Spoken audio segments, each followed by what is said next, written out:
Hi అండి, అందరికీ నమస్కారం. ఈ వీడియోలో మనం ఈ 2024వ సంవత్సరంలో అక్షయ తృతీయ ఎప్పుడు వచ్చింది, అలాగే ఏ రోజున బంగారాన్ని కొనుగోలు చేయాలి, అక్షయ తృతీయ రోజు ఎలాంటి పనులు చేయడం వల్ల అష్ట ఐశ్వర్యాలు కలుగుతాయో ఒకదాని తర్వాత ఒకటి వివరంగా తెలుసుకుందాం. ఫ్రెండ్స్, మీరు మన ఛానల్ ని కొత్తగా చూస్తున్నట్లయితే మన ఛానల్ ని సబ్స్క్రైబ్ చేసి పక్కనే ఉన్న బెల్ ఐకాన్ ని క్లిక్ చేయండి. నేను చేసే ప్రతి వీడియో మీకు నోటిఫికేషన్ రూపంలో ముందుగానే వస్తుంది. వైశాఖ మాసంలోని శుక్లపక్ష తదియ రోజున అక్షయ తృతీయను జరుపుకుంటారు. అయితే ఈ 2024వ సంవత్సరంలో అక్షయ తృతీయ ఏ రోజున జరుపుకోవాలి అనే సందేహం చాలా మందిలో ఉందండి.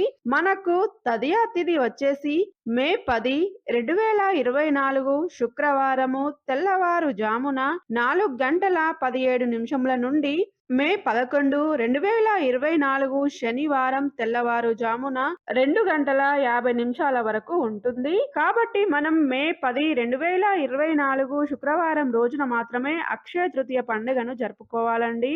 ఈ సంవత్సరం అక్షయ తృతీయ రోజునే లక్ష్మీనారాయణ యోగం వస్తుందండి. కాబట్టి ఇలాంటి శుభ గడియలను మిస్ చేసుకోకుండా పూజ చేసుకోవాలని పండితులు చెబుతున్నారండి. అయితే అక్షయ తృతీయ రోజున పూజ చేసుకోవడానికి శుభ సమయం వచ్చేసి మే 10, 2024 శుక్రవారం తెల్లవారుజామున 5:55 నుండి మధ్యాహ్నం 12:17 లోపే పూజను పూర్తి చేయాలండి. అలాగే అక్షయ తృతీయ రోజు బంగారం కొనాలి అనుకునేవారు మే 10 శుక్రవారం రోజంతా కూడా మంచిగానే ఉందండి. ఆ రోజంతా కూడా బంగారం కొనుక్కోవచ్చు. ఈ రోజున లక్ష్మీదేవి అనుగ్రహం కోసం లక్ష్మీదేవి కుబేరులను తప్పకుండా పూజించాలి. ఈ రోజున లక్ష్మీదేవిని కుబేరుడిని పూజించడం వల్ల అష్ట ఐశ్వర్యాలు కలుగుతాయి.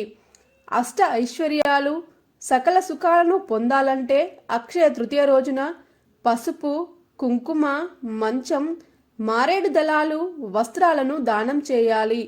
అలానే బ్రాహ్మణుడికి స్వయంపాక దానం ఇవ్వాలి.